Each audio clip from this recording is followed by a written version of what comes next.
All right, guys, we're going to go ahead and get started. First, for everyone who doesn't know me or hasn't met me, I'm AJ. I'm the events manager for USRowing. Thanks. First, welcome. This is the largest event USRowing's ever run. Beat last year's record, so good job, guys. Just to start off, I want to thank the Quinsigamond Rowing Association, the local groups here, the volunteers that they have, and our volunteer referees.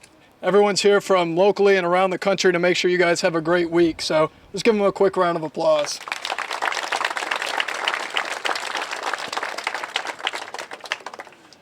I've just got a couple of quick things.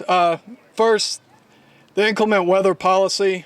Hopefully we won't need it, but just make sure you understand the big thing we like to point out is make sure you race your heats as fast as you can. Try not to strategize, because if it comes down to it, we can use the results of the heats to award medals or things like that if things were to happen in the afternoon. So we encourage you to not try and test your luck with the weather. Just race every race like it might be the last one. One of the ways that we let people know about weather delays is we have a text messaging system. You can sign up for the alerts by texting the word USRowing to the number 313131.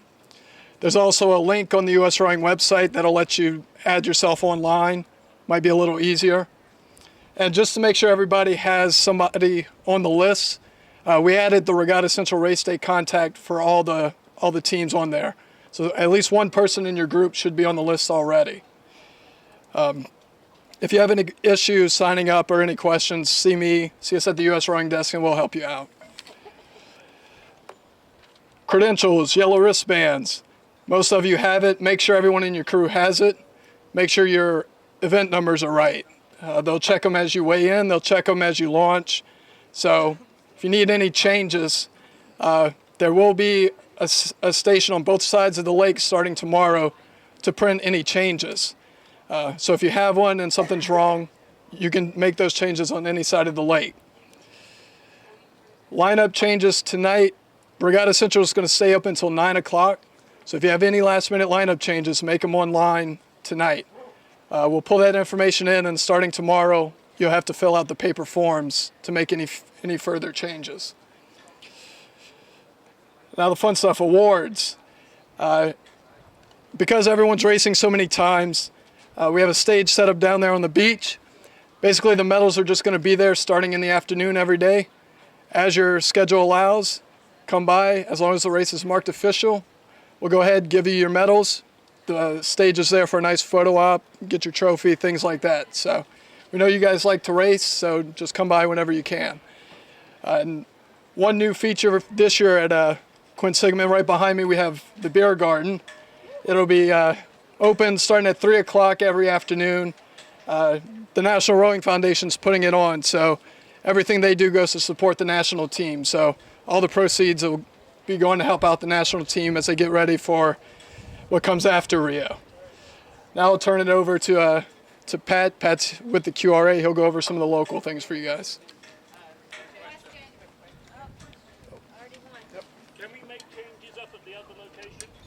The question is if you can make changes on the Donahue Rowing Center side. The answer is yes. We'll have a desk that'll be able to take changes on that side and right here at Regatta Point like we've had all morning. All wristbands have to be picked up here? The question is, are all wristbands at Regatta Point? If you have your first wristband, then any changes can be done at either side. But if you don't have a wristband, you have to come to Regatta Point to get that first one. I'll let Dennis go over that when he gets. Yes, ma'am. Hot seating? Dennis will go over hot seating and starting commands once we get to him. At Donahue, the police were not letting anyone in, saying the ramp is closed, but there was a huge parking lot with lots and lots of room. They wouldn't let anyone park there, so everyone was parking along the road at great distances both ways. Is there any chance that you could use the parking lot during the dock? Well, see about that tomorrow. We're still expecting another 15 to 20 trailers that are coming later. So we did have to leave the space for them. You can park anywhere to the north on the street. The Shrewsbury High School lot will be open. The shuttle bus, 2 shuttle buses will be running all day. There's also a parking lot on the other side of Route 9. On the other side of Route 9, there's parking on the street the whole way down.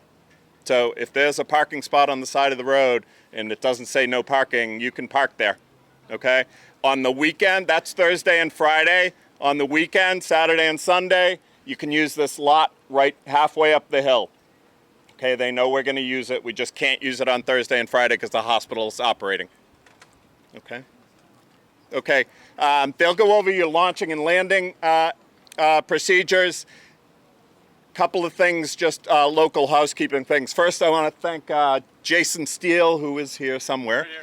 Jason is in charge of the course and is the executive director of the Rowing Association and has really put this whole thing on and done a great job with all the races that we run here. Mike McDonald and Bob Nice are here as well. And it's just a few guys that put in a lot of time, so we really appreciate everything they're doing for us.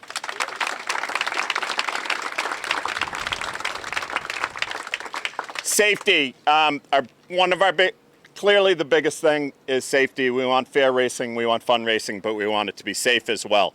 Okay, we'll have paramedics right on the front dock the entire day, each day. Okay, there'll also be a fire department diver on launches on the race course.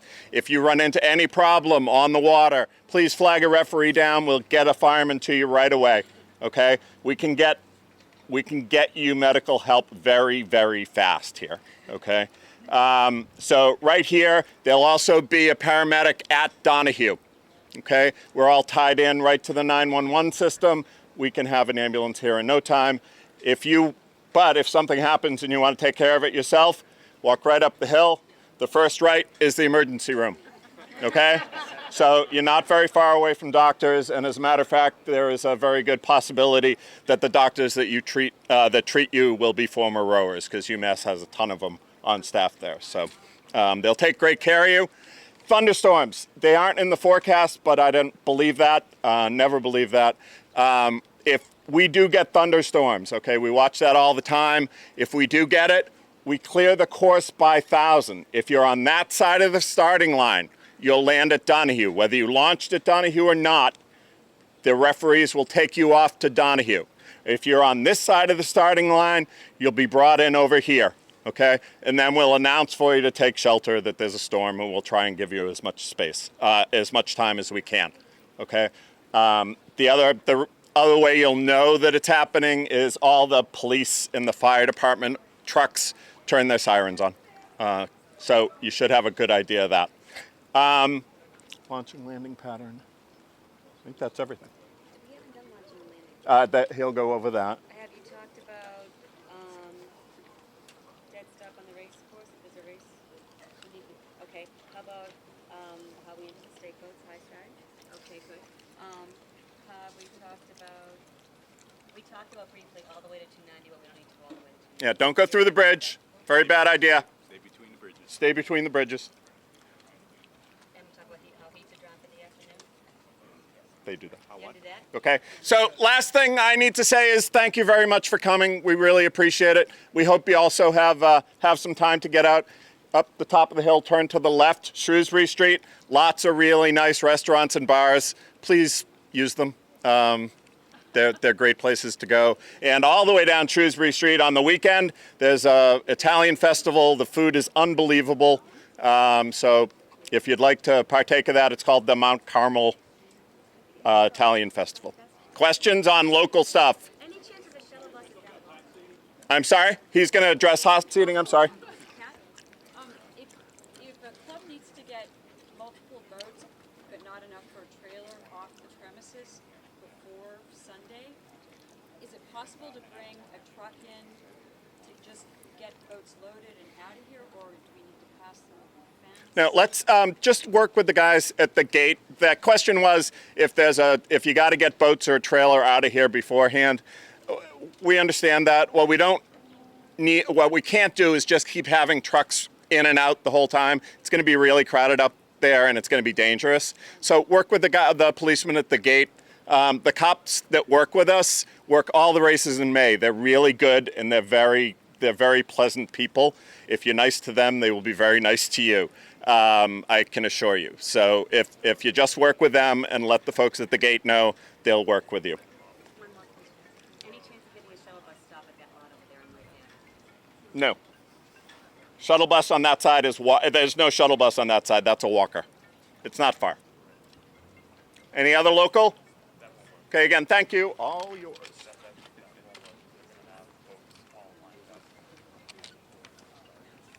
Everybody hear me?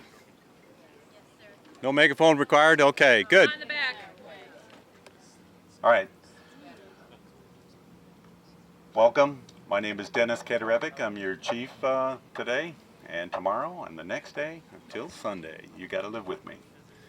Anyway, welcome. And as crews arrive, and especially tomorrow morning early, pass it along. If you didn't get your credentials yet and you got a lightweight race coming in, don't race over to the lightweight weigh-in tent. You got to get your credentials first. So make sure you get your wristbands before you head over to the weigh-in tent. The lanes. If you're local around here, lane 8 has always been the far lane. This week, lane 8 is the close lane. So the far side, the Shrewsbury side, is going to be lane 1. And 2 and 3, and lane 7 will be nearest here on the Worcester shore. So that's a big change for some people. It's a standard change for us. We're trying to standardize all courses no matter which side the finish line is positioned on. That's usually what determines the lane 1 assignment. So we're switching that around here this week. Weigh-in boats, we're not doing any. So don't worry about it. Just have to weigh in your coxswains, and they have to weigh in once for the whole regatta. Lightweight crews have to weigh in once during their weigh-in window, and then they're good for the rest of the day. That day only. They'll have to race next week, or next day, they'll have to weigh in again in their window. Now, question's probably going to come up about split. If half your crew is over at Donahue and half your crew is over here, or if you're on the water racing and your second race window closes, make sure that you inform the weigh-in people. Fill out the second card and put your crew's name on there, and the crew's names that are going to be weighing in at the opposite side. So if you're weighing in here, make sure you put your crew's names for the other in there, and we'll just keep track of it that way at both sites. So don't worry if you can't get off the water in time to make your weigh in for both events in that first window. Everybody clear on that? Not coxing, just for the athletes. Coxswains once for the whole week. Yep. So can I clarify? So for example, we have a situation where we've got someone who's got to start at 2:18 tomorrow, and her weigh-in window is 2:22 to 3:22. Chances are good she's going to be able to sprint up here and get into the weigh-in, and 2 of us will have weighed in for a prior event. But if she can't make it in time, is there another way around that? The question is if it's a tight, close window where they could make it in time, is that what you're getting at? But you don't want to risk it? Well, yeah. But she's going to be on the water during weigh in another race. Should be able to make it into the window. And if there becomes an issue where they can't, and just has to run over from one race to the next, we'll understand. Just make sure you send somebody over here to let them know. Back at the weigh-ins.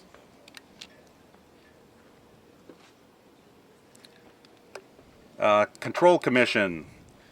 The way we're going to launch was a lot of good discussion this morning, and I think we settled on a satisfactory solution that'll work for everybody. Is at Regatta Point here, we have 2 docks to the north. One's going to be a launch dock, and one's going to be a return dock. We widened out the path such that we got crews that can go down to the launch dock. Be careful on the way down to the launch dock. There is a little step down onto the beach before you get onto the landing down there. So be cautious when you take off from that side. The return dock next to it, after you finish your race, will be a one-way avenue back out of there. Also, on the south side of Regatta Point here, you can launch or receive from down here as well. We'll also have a control commission going through here, handing out bow numbers at both places, and also returning bow numbers. Any questions there? And at Donahue, it's just launch and receive up there. There'll be a control up there as well. Hot seating. Hot seating, another good discussion. I said no hot seating. Everybody has to exit their boat and go through control commission again. AJ strong-armed me and he wrestled me down and he won. We will have a hot seat dock. Your backs are facing, or some of your fronts are facing the hot seat dock out here. We'll have to manage that probably with another official. We'll have a third set of bow numbers that AJ reminded me that we have. So if you have to hot seat, this is where you'll come to do all your hot seating. So the dock behind us. What do you call hot seating? How close? How close is the hot seating in your estimation to use that dock? It's up to you. Time between? Yeah, that's your discretion. You know the start time and you know how quick you can get there and back. Hot seating up at Donahue, I would just work it out with the control commission up there, and when that situation comes up, and they'll handle it for you. We don't have we're not going to hold races because we run out of sunlight at the end of the day. So we're not going to hold races because we run out of sunlight at the end of the day. So if you're hot seating, just get there on time. Yep. At 4-minute centers, we do not have time to do much of anything. So after you've launched and you went up the course, which you'll be going on the Worcester side here, up in lane 8 basically, up past the start line, there's a warm-up area up there. There'll be a marshal up there too. Do not cross in between halfway through the warm-up area back over to the other side. You will get a warning for traffic pattern violation. We've had collisions here in the past with the crews coming up and around the warm-up area, especially blind boats, and blind boats coming up the path, and we had some collisions in that intersection. We're going to have a referee launched there that's going to try and manage that and help us get crews up to the staging area, but be alert in that area. If you think you're going to be a little bit short on time making the whole circuit, don't think you can cut across the course without getting a traffic pattern violation. So, and what we're going to do with work well in the previous years is we staged 2 races behind the start line. So as one crew leaves the start dock, right behind the start tower, I want the next race lined up, advanced, ready to go. So give yourself about 10 minutes between when you get your warm-up done and get into the staging area to load 2 sets of crews in there. We're going to have a start marshal back there helping you get in line. The bow numbering systems, if you've been here before, it's alphanumeric, so it's real easy to be able to get yourself lined up with the A's and the B's and the C's and so forth.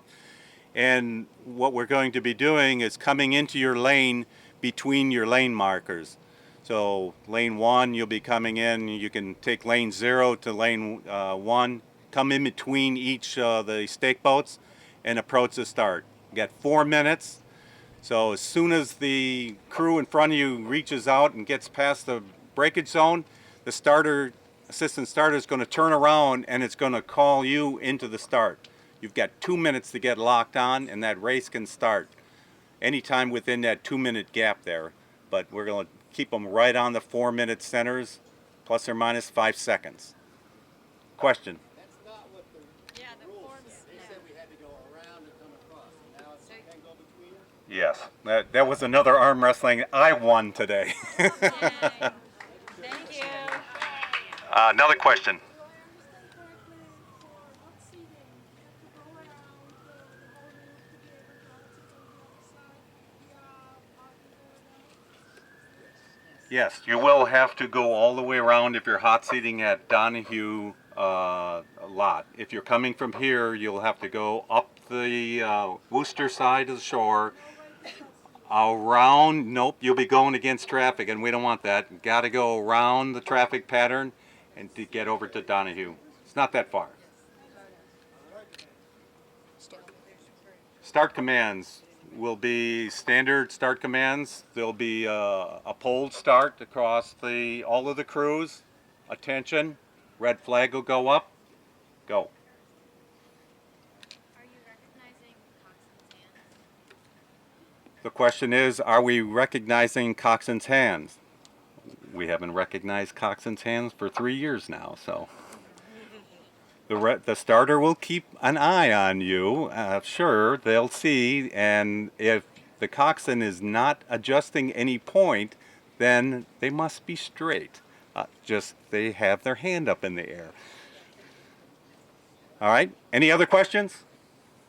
Yes. So if you're really short on time and you're coming down this side, you're not allowed to turn into your state boat because it would take too much time to do the whole set to get down the bridge.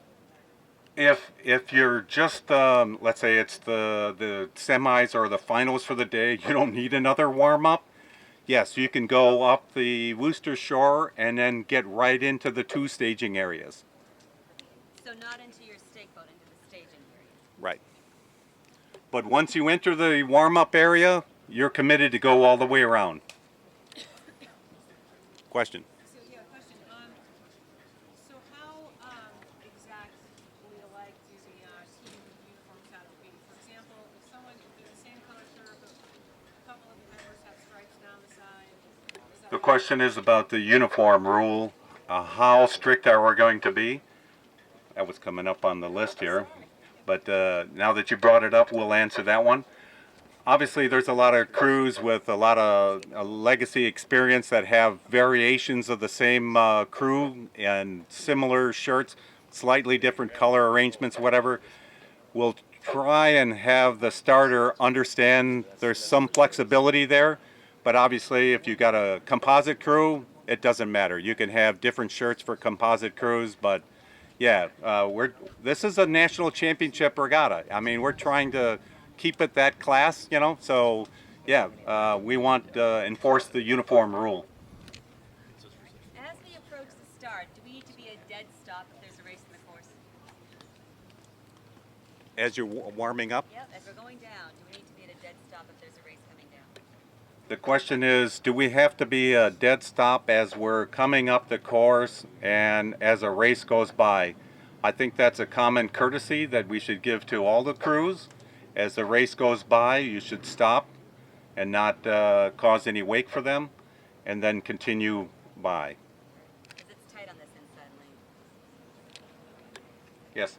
Can you just clarify on the hot seat? If you get to the start line for one of the staging areas, and that's where the other boats in your race are, and you get there, are you saying that you missed your race and you didn't catch up with them at the first staging? The question is, if I hot seated and I'm just getting in the staging area and your race is on the line, No, my race might be at the first or the, you know. no, you're there in plenty of time then. But do I have to go all the way to the first staging area and then come down? No, no. You can intersect the first staging area if you're getting there a little late and you're not quite following the progression. You can cheat in there. We'll allow that. As long as you get there for your race, we'll figure out a way to get in there. So if your race is going through the stake boats, you can't just sneak in from this side. You have to go behind the stake boat to enter. The question is Now they're getting there a little later. The race is on the line. Can we still are permitted into the race course? I believe the referee will allow you in. Just let them know. You may get a warning late to the start depending on if you don't get locked on in 2 minutes, but you better hustle in there. Great, thank you. Yes, gentlemen. I'm coxing a boat. If I don't weigh in, what happens?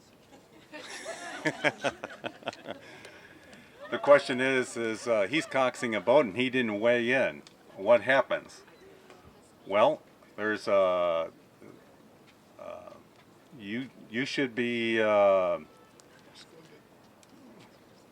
trying to think if you're excluded. Yes, you'll be excluded. You'll be excluded from the race if you're a coxswain and you didn't weigh in, and we identify that before you get off the water. You'll be either excluded from the race. You will be excluded from the race, and you will not get a time. Same thing applying with the weight I'm supposed to have at the finish line if I don't bring it? Right. The question is we'll have a marshal at the finish and with an iPad, and he'll have every one of the coxswains' weight in there. And as those coxswains cross the line, he'll be asking you for your weight. If you don't have your weight, you will also be excluded from your race. If I have breakage up in the marshalling area, what should I do? Good question. If you have breakage, that's on my list of things to talk about too. We got off my normal track here. Anyway, but the question is, if you have breakage on your way to the warm-up area or in the warm-up area, please get a hold of a referee right away. Our plan is to try and get you some equipment fixed or get you back in time. If you cannot make the repairs in the time to get back to your start time, we're unfortunate, but you just missed that race. Now, the next question that I'm sure this gentleman is going to ask me back here is, what happens if I get breakage in the breakage zone? What happens then? We're going to give you about 30 minutes to either make an assessment whether or not you can get those repairs made, and then move your crews back in line to wait until they make that repair. If you can't make the repairs in that short amount of time, then we're going to restage your race and they're going to race without you again. And it's unfortunate, but that's what we got to do to stay on time. But what does that do to all the people that are waiting on a half hour and they're gonna miss their next race? We're gonna move to 3.5 minute centers, and we'll be on time before we get done at the end of the day. We're finishing on time. We've done that for the last 3 years, and we're not gonna start now. Being your friend, ask every question. My friend over here. You got one behind you, Dennis. Can you talk about the angle of the finish line, and is it really the big red buoys, or is there something else? The question is the angle of the buoys, the finish line? The finish line is probably going to be hidden from you. I looked at that this morning, and the finish line is at or past the buoys. So Don't pay any attention to the buoys. yeah, race through the buoys until you hear the horn, or at least race until you're past the red buoys. Nobody listen to that except my crews. So don't worry about it. Go off Okay, the flag. stop at the finish line. Yeah. Any other questions? Now let me see what I missed on my list of things here. All right, we talked about getting back to the docks. We talked about the start line. We talked about the breakage. Got about 24 minutes, 30 minutes to get back in your prayers. Finish line, we talked about the weights, must have them. Finish line. Once you've finished and you turn and you start making your way back, guess what? Do not stop on the finish line and wait and make some adjustments or whatever. You're blocking the view of the referees that are on that line. So make sure you row past and out of there and don't wait right on top of the finish line.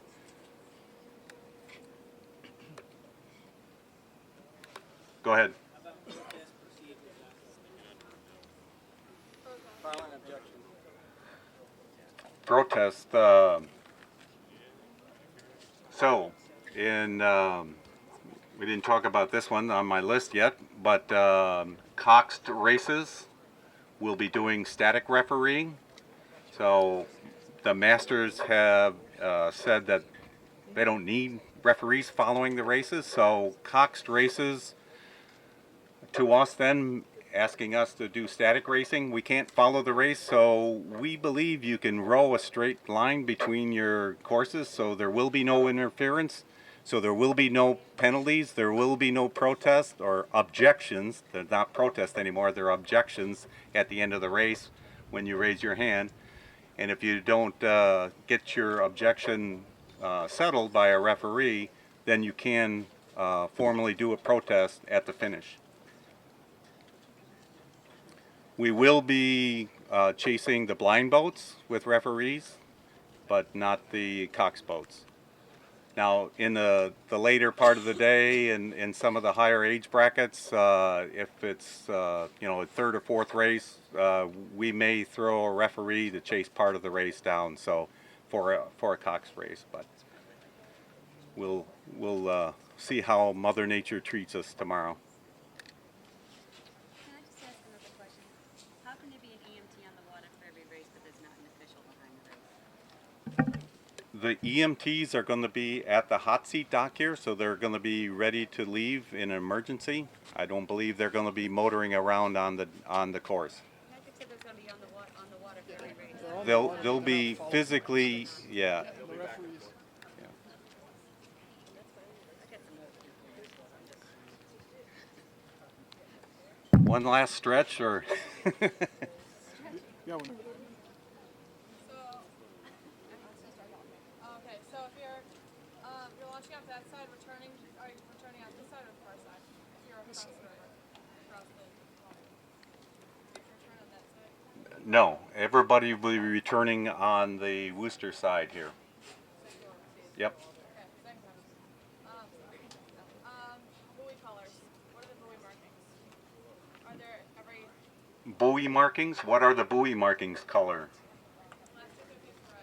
First 100 is red, base is white, last 250 is red. There's a red set of buoys at the 500 meter mark as well. Can you say that again?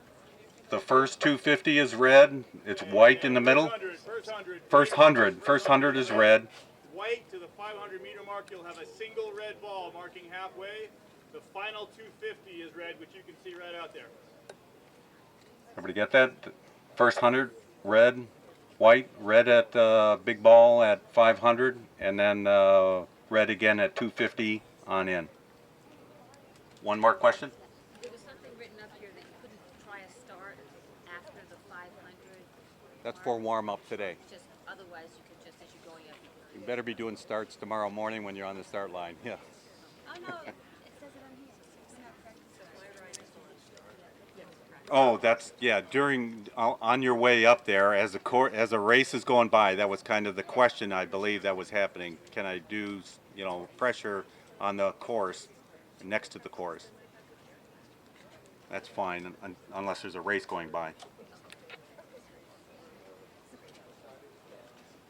Still a little confused about the rules for going up the Worcester side. Can I enter the race course before the warm-up area, or do I have to go up the warm-up area? The question again is to clarify, when you're going up the Worcester shoreline here for your race, do I need to go all the way around to get to the staging area? The question is no. If you do not want to go all the way into the warm-up area and you want to get into the second staging area right away after you get your warm-up from here to the start line, that's fine.